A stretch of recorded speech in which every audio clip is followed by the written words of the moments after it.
know that most of what you've seen, read, or heard about Billy the Kid is untrue?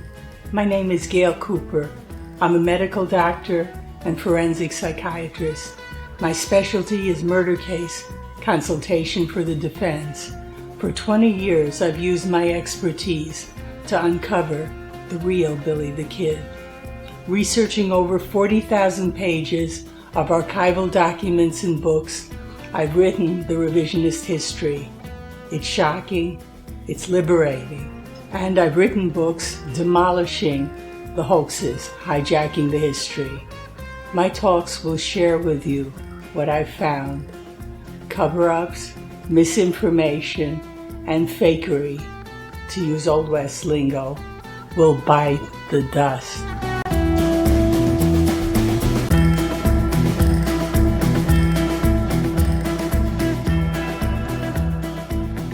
This talk presents my revisionist history of Billy Bonney's interview with New Mexico Territory Governor Lew Wallace. The information is from my book, The Lost Pardon of Billy the Kid, an analysis factoring in the Santa Fe Ring, Governor Lew Wallace's dilemma, and a territory in rebellion. After Billy Bonney made his pardon bargain with Governor Lew Wallace in mid-March of 1879, he went into a sham imprisonment on March 21st in the Lincoln home of his friend jailer Juan Patron. It was a life-saving ploy to trick the Santa Fe Ring by keeping secret that he'd be testifying in the April grand jury against ring murderers of Attorney Houston Chapman in exchange for a pardon for his Lincoln County war murder indictments. In Lincoln also was Lew Wallace, pretending to respond to the agitated citizens after yet another ring murder in their town. Since Wallace had no intention to destroy his political future by confronting the ring, he faked activity by interviewing locals about general outlawry and rustling. He was housed in the home of Jose Montano, next door to Billy, so he included Billy in the interviewing on March 23rd. Wallace took notes on Billy's responses with headings for each topic. Noteworthy was that Wallace avoided questions about the Lincoln County War or Santa Fe Ring. Noteworthy also was Billy's tremendous knowledge of territorial outlawry and geography. It showed why the ring feared him as a future leader of another anti-ring uprising, and it demonstrated his ability for meticulous observation that in 2 months would yield his devastating testimony against Commander N.A.M. Dudley in his military court of inquiry. Also, Billy omitted mention of regulators as outlaws, as was being promoted by ring propaganda. And he slipped in Lincoln County war references, mentioning the, quote, Rustlers gang that, quote, had been with Pepin's posse, the Owens gang, quote, organized before the burning of McSween's home, men going, quote, thence to the Fearless, where they took the Tunstall cattle, and a certain man who, quote, had no cattle when the war started. Billy was apparently delighted with Wallace as his new father figure, so he followed up with additional Lincoln County War information by letter the next day. It's covered in Talk 7 about my authenticating it. One can guess that in March of 1879, peripatetic Lew Wallace, stuck in 1 Street, Lincoln, by Chapman's murder, was bored. Possible amusement was clever Billy Bonney, jailed just east of his Montano's house lodging. Dreary interviewing of dreary townspeople whose refusal to let sleeping dogs lie was delaying his palace of the governor's renovation, his writing of Ben-Hur, and his amusing his equally bored wife and son in Santa Fe. Billy was likely bored also, with the grand jury weeks away, though his sham jailing and friendly hospitality of Juan Patron's home must have been pleasant, as must have been knowledge of Lew Wallace as a neighbor. Wallace's writings about Billy in the 1900s imply that they had additional interviews. For example, Wallace knew that Billy was born in New York City and lived in Indiana as a child before moving to New Mexico. And Wallace's described incident of asking Billy for a shooting demonstration could have happened in the back of Juan Patron's house facing the South Hills. On his interview notes, Wallace wrote that they were of William Bonney, parenthesis, kid, as, quote, relevant to arrangement with him. This is odd, since the arrangement was the pardon bargain for testifying, not giving interviews. Wallace titled it Statements by Kid, made Sunday night, March 23, 1879. Billy began with breathtaking detail. Wallace recorded, "There is a cattle trail beginning about 5 miles above Yellow Lake in a canyon, running a little west of north to Cisneza del Macho, parenthesis, Mule Spring, and continuing around the point of the Capitan Mountains down toward Carrizozo in the direction of the Rio Grande. Frank Wheeler, Jake Owens, and Dutch Chris are supposed to have used this trail, taking a bunch of cattle over. Van Sickle told Kay so. They stopped and killed 2 beavers for Sam Corbett, hush money to Van Sickle, to whom they gave the beavers."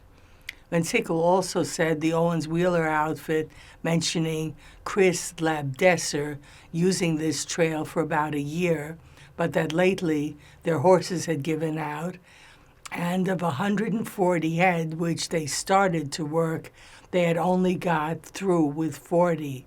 That now they were going to the reservation to make a raid on the Indian horses to work on. Under the topic, the rustlers, Billy referenced Seven Rivers Boys. Wallace, missing their ring participation in the war, wrote, "Kid says the rustlers were organized in Fort Stanton. Before they organized as rustlers, they had been with Pepin's posse. They came from Texas. Owens was conspicuous amongst them. They were organized before the burning of McSween's house, and after that they went on their first trip down the county as far as the Coe's Ranch, and thence to the Fearless, where they took the Tunstall cattle," close quote. Billy then described other murders, rustling, robberies, and rape by them.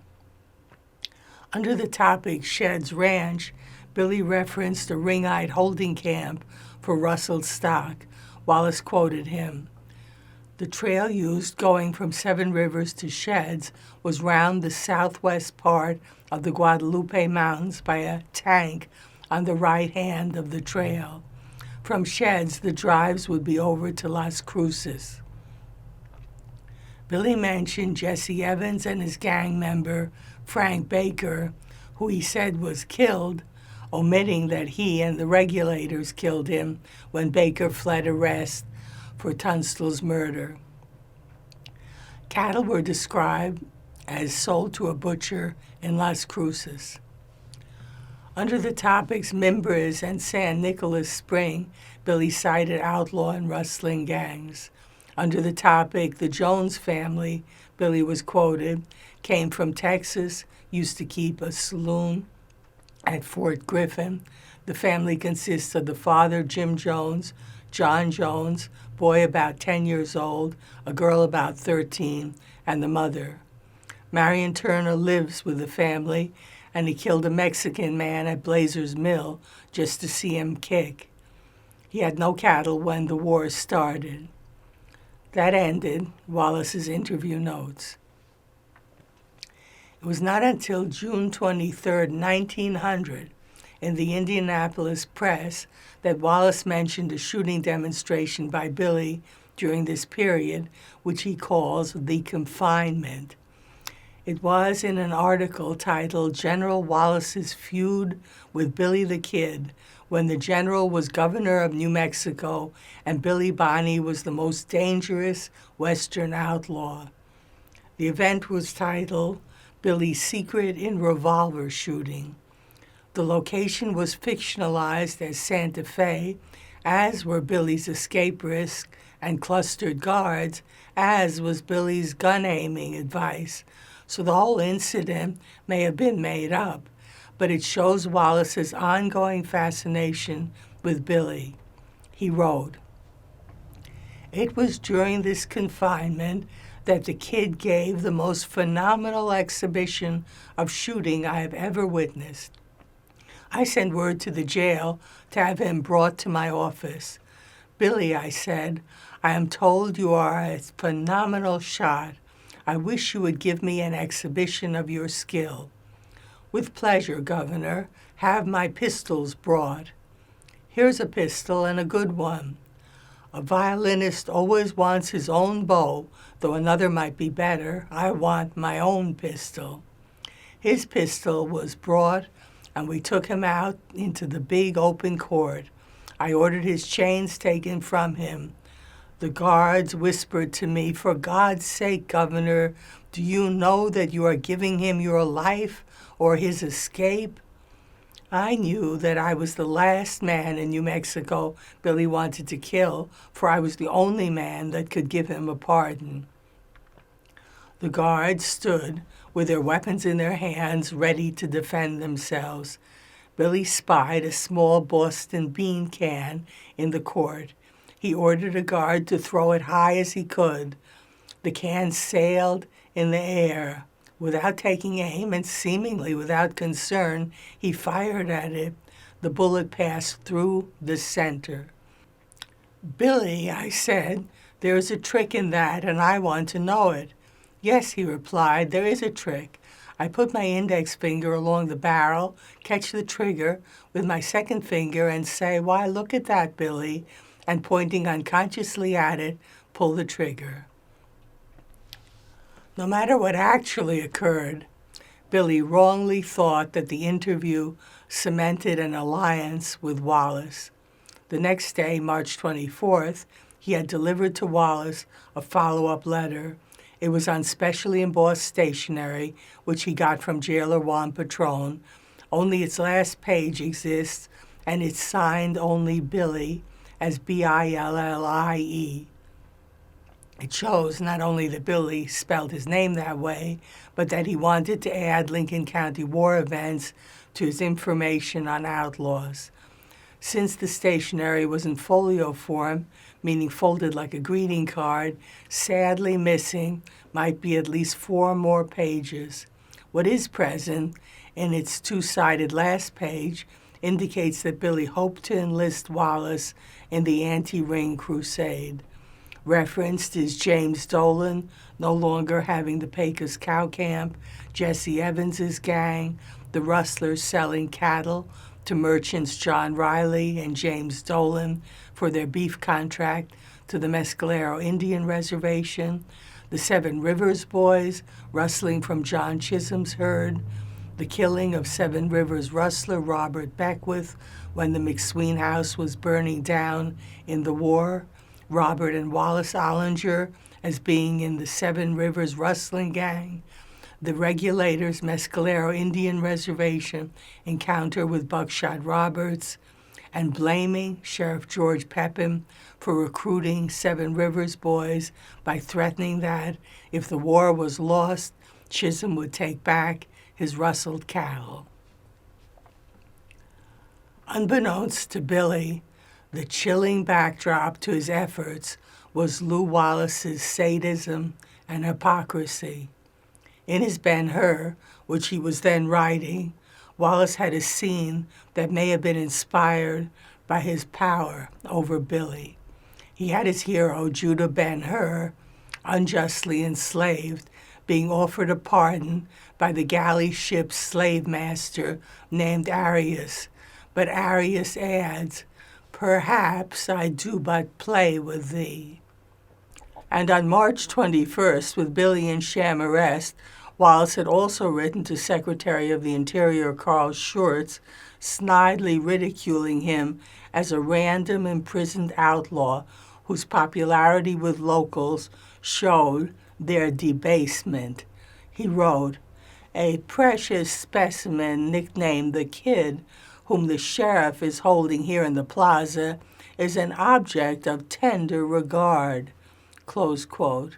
There was no mention that this boy was risking his life to testify against Houston Chapman's murderers in order to get a pardon promised by him. Later talks will be about Billy fulfilling the pardon bargain and Lew Wallace betraying it.